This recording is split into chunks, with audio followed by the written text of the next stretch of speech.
CM Chandrababu YCP అధినేత జగన్ కు counter ఇచ్చారు. రిషికొండ ప్యాలెస్ కోసం 500 కోట్లు దుర్వినియోగం చేసిన వాళ్ళు ప్రజారోగ్యం కోసం యోగా నిర్వహించిన తమపై విష ప్రచారం చేస్తున్నారని ఆగ్రహం వ్యక్తం చేశారు.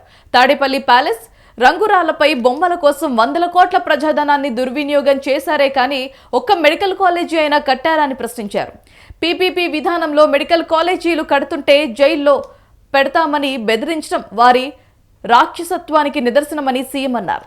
అనకాపల్లి జిల్లా తాడేపల్లిలో స్వచ్ఛాంధ్ర స్వర్ణాంధ్ర కార్యక్రమంలో ముఖ్యమంత్రి పాల్గొన్నారు. ముందుగా పారిశుద్ధ్య కార్మికులతో ముచ్చటించి ఆ తర్వాత కంపోస్ట్ తయారీ యార్డును సందర్శించారు. అనంతరం ప్రజావేదిక సభలో పాల్గొని ప్రసంగించారు.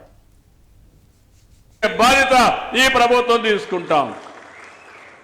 ఇలాంటివన్నీ కూడా మీకు గుర్తుపెట్టుకోవాల్సింది. ఈ ప్రభుత్వాన్ని ఒకసారి చూస్తే గంజాయి వనాలుగా మార్చిన ప్రాంతాన్ని అరకు కాఫీ వనంగా మార్చామంటే అది మనకు వాళ్ళకు వ్యత్యాసం అని చెప్పి కూడా నేను మీకు తెలియజేస్తున్నా.